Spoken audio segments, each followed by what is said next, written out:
Hola a todos amigos, bienvenidos.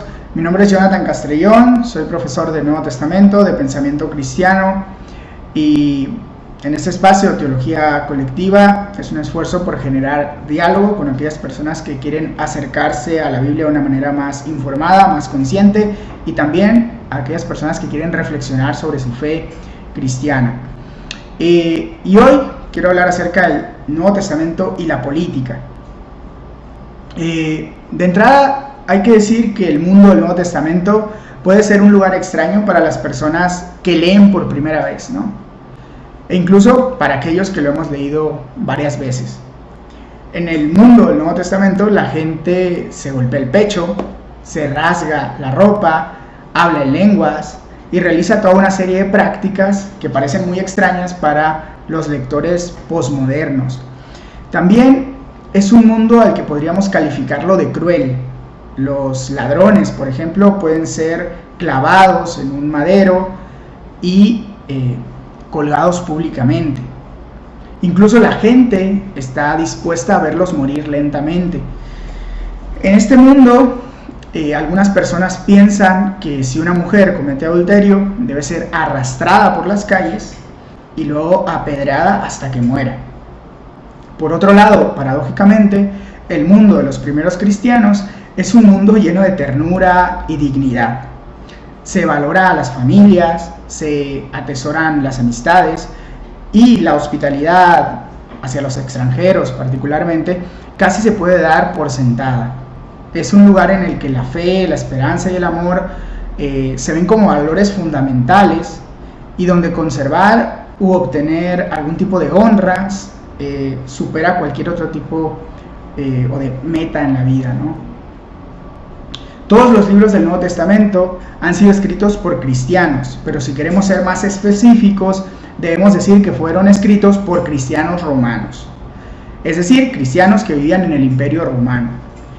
Por lo tanto, para poder entender sus escritos, necesitamos saber un poco más acerca de lo que creían estos primeros cristianos romanos.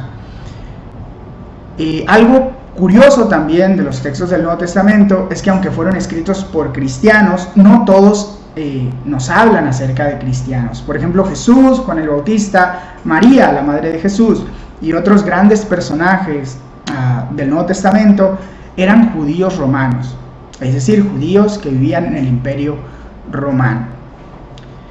En el Nuevo Testamento, por lo tanto, convergen tres mundos: el mundo cristiano, el mundo judío y el mundo romano.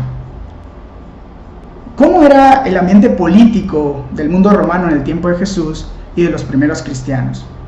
Bueno, podemos iniciar diciendo que Jesús nació durante el reinado del primer gran emperador romano, llamado César Augusto, quien estuvo en el poder desde el 27 a.C. hasta el año 14 después de Cristo.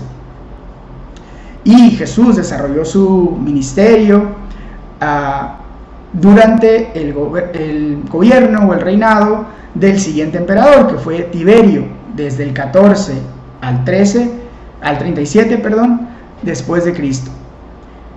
Roma estaba distante de Jerusalén, pero digamos que los emperadores siempre buscaban la manera de hacerse presentes. Ahora bien, para Jesús y los primeros cristianos, los gobernantes romanos locales tenían más importancia que los emperadores en la lejana ciudad de Roma. Cuando los romanos conquistaban un país, típicamente establecían a un rey o gobernador, pero también buscaban mantener o dejar algunas instituciones del gobierno nativo. Según el Nuevo Testamento, por ejemplo, el concilio de líderes judíos, el Sanedrín, tenía autoridad en Jerusalén para algunos asuntos, aunque las autoridades romanas siempre tenían la última palabra. Por lo tanto, considero que para entender mejor la política presente en los textos bíblicos es necesario acercarnos a esas autoridades romanas locales. Y en primer lugar, hablemos un poco acerca de Herodes el Grande. Herodes gobernó en toda Palestina desde el 37 a.C. hasta el 4 después de Cristo. Era un experto en maniobras políticas. Curiosamente, primero fue nombrado por Marco Antonio y después por César Augusto, quien era nada más y nada menos que el archirrival de Marco Antonio.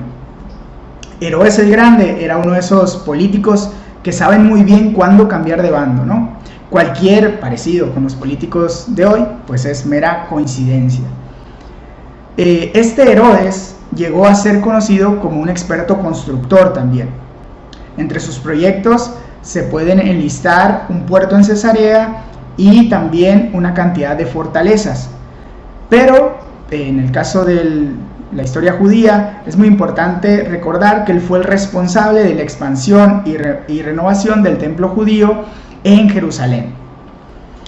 Hay que decir también que en la época de Jesús, el templo herodiano, que era como se le llamaba, se consideraba como una de las 7 maravillas del mundo antiguo.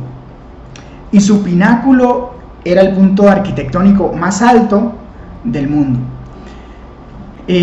Cuando hablamos del pináculo del templo, para aquellos que han leído el Nuevo Testamento, inmediatamente se les viene la escena de Jesús y las tentaciones, ¿no? Étnicamente, Herodes era idumeo o edomita. De alguna manera se le consideraba medio judío, ¿no? Pero para el pueblo judío era un extranjero y como era colaborador romano, básicamente era considerado un traidor, lo que diríamos un vendepatria, ¿no? A pesar de sus grandes cualidades políticas, se sabía que Herodes era un gran paranoico, a tal grado que inspiró un proverbio romano que rezaba así: es mejor ser un cerdo que un hijo en la casa de Herodes. Esto era porque a los romanos les parecía cómico de alguna manera que Herodes, por motivos religiosos, no comiera cerdo, pero sí mató a sus 3 hijos cuando sospechó que ellos estaban conspirando por usurpar el trono. Incluso se dice también que asesinó a su esposa judía llamada Mariamna cuando sospechó también de confabulación contra él. Este Herodes el Grande, era el gobernador de Palestina en el tiempo del nacimiento de Jesús. Este Herodes es el que aparece como el rey que confronta a los magos y también es el que ordena la masacre de los niños en Belén, la famosa masacre de los inocentes que está en Mateo capítulo 2. Algo curioso es que Herodes el Grande no es el único Herodes mencionado en el Nuevo Testamento. También tenemos a Herodes Antipas. Herodes Antipas gobernó Perea y Galilea desde el 4 a.C. hasta el 39 después de Cristo. La literatura romana frecuentemente se refiere a él simplemente como Antipas, pero el Nuevo Testamento lo llama Herodes. Y esto generalmente pues se presta para crear confusión entre los lectores. Digamos pues que Herodes Antipas gobernó menos territorio que Herodes el Grande, porque al morir Herodes el Grande las tierras se dividieron y Herodes Antipas solamente era tetrarca o gobernador y no rey. El periodo de Herodes Antipas incluye el tiempo de la vida de Jesús y el ministerio de Jesús en Galilea. Entonces, cuando leemos los relatos del ministerio de Jesús y cuando leemos que estaba por Galilea y se hace referencia a Herodes, no se está haciendo referencia a Herodes el Grande, sino a Herodes Antipas. Esto es importante tenerlo en mente cuando leemos los relatos. También Juan el Bautista criticó a Antipas porque se había casado con su cuñada Herodías, que ya había estado casada con uno de sus hermanos, Felipe. Antipas hizo encarcelar a Juan el Bautista y posteriormente ordenó que lo decapitaran por petición de Herodías. Esto está en Marcos capítulo 6, versículos del 14 al 29. Según el Evangelio de Lucas, Antipas tenía un interés un poco siniestro por Jesús, ya que Jesús se refería a él como zorro. Y este mismo Herodes fue quien escuchó especulaciones de que Jesús podría ser Juan el Bautista resucitado, y también fue quien examinó a Jesús cuando fue arrestado en Jerusalén. Otro gobernante muy importante en el Nuevo Testamento es Poncio Pilato. Pilato gobernó Judea como procurador entre los años 26 y 36 después de Cristo. Filón de Alejandría, un historiador judío, describe a Pilato como un emperador cruel, que odiaba a los judíos y no entendía su religión. puede que esta descripción sea algo exagerada, considerando que viene de un judío, pero muchos historiadores sí confirman que en el tiempo de Herodes hubo muchos episodios de conflicto y violencia. Por ejemplo, durante su primera semana en el poder buscó instalar estandartes imperiales en Jerusalén, lo cual provocó la protesta por parte de los judíos, pues estos veían en los estandartes una forma de idolatría. Pilato fue el gobernador que sentenció a Jesús para que fuera crucificado, al mismo tiempo que lo declaró inocente, lavándose las manos. De ahí el famoso dicho, se lavó las manos como Pilato. Otros procuradores de Judea mencionados en el Nuevo Testamento son Félix, que estuvo gobernando del 53 al 60, y Festo, que gobernó del 60 al 62. Según el libro de los Hechos, ellos mantuvieron a Pablo preso en Cesarea y también presidieron sus audiencias. Y para variar tenemos un Herodes más. Herodes Agripa I. Herodes Agripa I gobernó Galilea, igual que Herodes Antipas, o sea, solamente una región, entre el 37 y el 41 después de Cristo. Y posteriormente llegó a ser el rey de toda Palestina, igual que su abuelo Herodes el Grande, de los años 41 al 44 después de Cristo. Nuevamente, esto puede resultar confuso, ya que el Nuevo Testamento simplemente lo menciona como Herodes. Es importante aclarar que la persona que aparece en Hechos 25:13 al 26:32 no debe confundirse con Herodes Agripa. Se trata más bien de un gobernante posterior de Galilea, a quien los historiadores llaman Herodes Agripa II. Herodes Agripa I fue un gobernador popular y exitoso que persiguió el movimiento cristiano naciente en Jerusalén. Fue el responsable de la muerte de Jacobo y también del encarcelamiento de Pedro. Esto está en Hechos 12, en los primeros versículos. Herodes Agripa I tuvo una muerte atroz y el Nuevo Testamento atribuye esta forma de muerte a la ira divina. De manera general, forma de conclusión, podemos decir que el Nuevo Testamento no es un texto ajeno a su realidad política.